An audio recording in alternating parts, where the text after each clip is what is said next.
Shalom, call Limla Yahweh Ba'Shem, Yahweh Shai Ba'Shem, Rakakwadash. Double honors to the elders and apostles of Great Millstone who rule and teach well. And a sincere shalom to the 144,001 Now, the times that are here and gonna come in the distant future is gonna be nothing but chaos, turmoil, and destruction upon the earth like never seen before, pursuing the many chapters and scriptures off the top of my head. Jeremiah, the 30th chapter, Daniel, 2nd chapter, and St. Matthew, the 24th chapter, describes the times that are rapidly approaching, which has been capped as Jacob's trouble. Now, in the background, some photos of some warships that are pulling up to wherever. I think this was supposed to be an illustration of Iran docking or moving warships in Panama. So we can't forget that these countries that are adverse to Babylon have military presence in Latin America. That includes Mexico, which is considered North America. So I'm gonna start off with this right here, Micah, the 7th chapter and verse 9. I will bear the indignation of Yahweh because I have sinned against him. Until he plead my cause and execute judgment for me, he will bring me forth to the light, and I shall behold his righteousness. So we all have fallen short. That's why Yahweh Shai came on the scene. So just because we have the truth doesn't mean we're not going to catch hell. In fact, because we have the truth, guarantees that some type of hell is going to be placed upon us. And all we can do is bear it until the Heavenly Father has that call, man, which is going to be ultimately the second covenant when we get the new bodies. That's the ultimate call. But on this side, the elect are going to be shielded from the evil that's about to engulf this earth, particularly here in America, United States of America. Let's go to Psalms 91. This is Psalms 91 and 7. And it reads, actually, I'm going to start from verse 1. He that dwelleth in the secret place of the Most High shall abide under the shadow of the Almighty. I will say of Yahweh, he is my refuge and my fortress. My power, in him will I trust. So you have to put your faith in the Heavenly Father, because that's the creator of all. He's not going to let down his elect. You see, man will let you down. You understand, man? These people on the earth, they'll let you down. Even yourself, you'll let yourself down. Verse 3. Surely he shall deliver thee from the snare of the fowler and from the noisome pestilence. So when Esau, that's that snare, comes from Esau. When Esau rolls, when the diseases start piling up, you may have an ailment, maybe going through pain. The Heavenly Father is going to deliver his elect from all these evils. He shall cover thee with his feathers, and under his wings shalt thou trust. So this is going into how animals, particularly chickens, with their chicks, they cover them up with their feathers to secure them from predators and elements. And under his wings shalt thou trust. His truth shall be thy shield and buckler. Thou shalt not be afraid for the terror by night. So in the nighttime, your senses heighten from a fear standpoint. You're more fearful. You're more cautious in the nighttime. All right, and things a lot of evils take place in the night. All right, darkness, so to speak. Nor for the arrow that flieth by day, and that ultimate arrow flying by day is going to be these nukes. Nor for the pestilence that walketh in darkness, nor for the destruction that wasteth at noonday. 1,000 shall fall at thy side, and 10,000 at thy right hand, but it shall not come nigh thee. This is going to be literal in the days to come, especially in these big major cities. You know, these cities are huge. I live in Houston, Texas.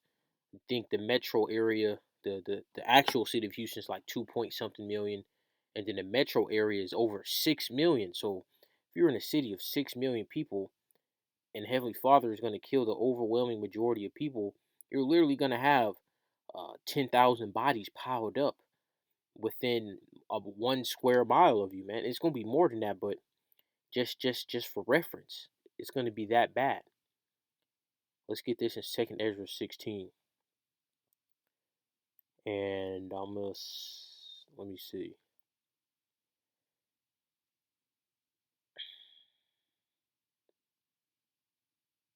Verse 70.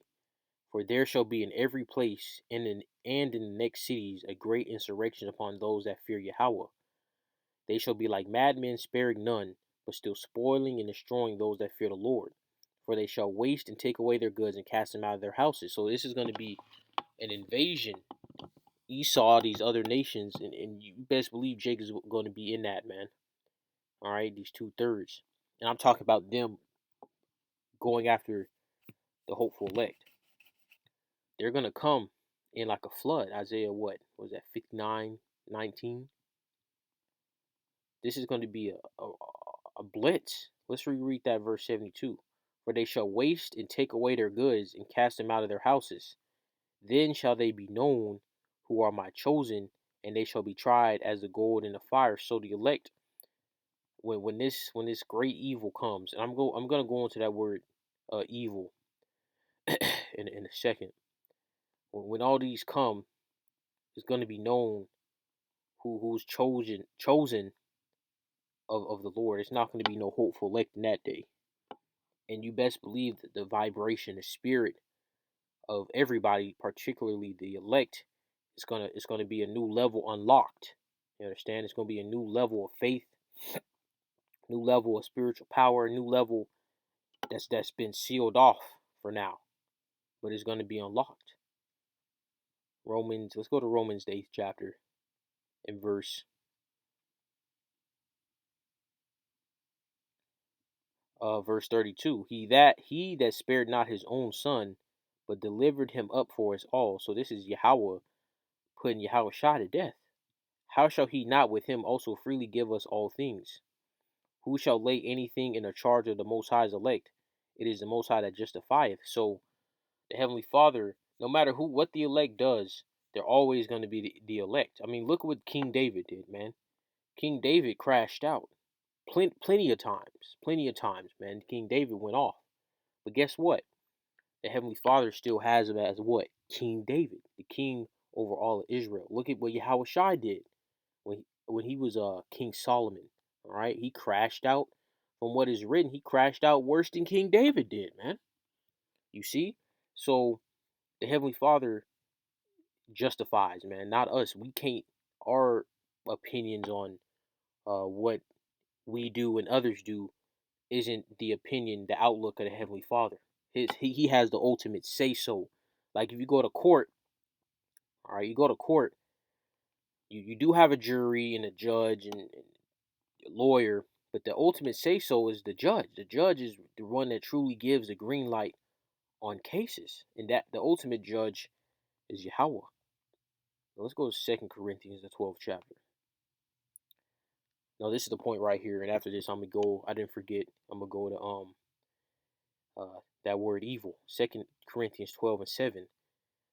And lest I should be exalted above measure through the abundance of the revelations, there was given to me a thorn in the flesh, the messenger of Satan to buffet me, lest I should be exalted above measure. So Paul was stricken with pain, with um some type of pain, some type of the word slips my mind. But Apostle Paul was humbled through pain and ailment. That's what I was looking for. He was struck with an ailment to remain humble, because he was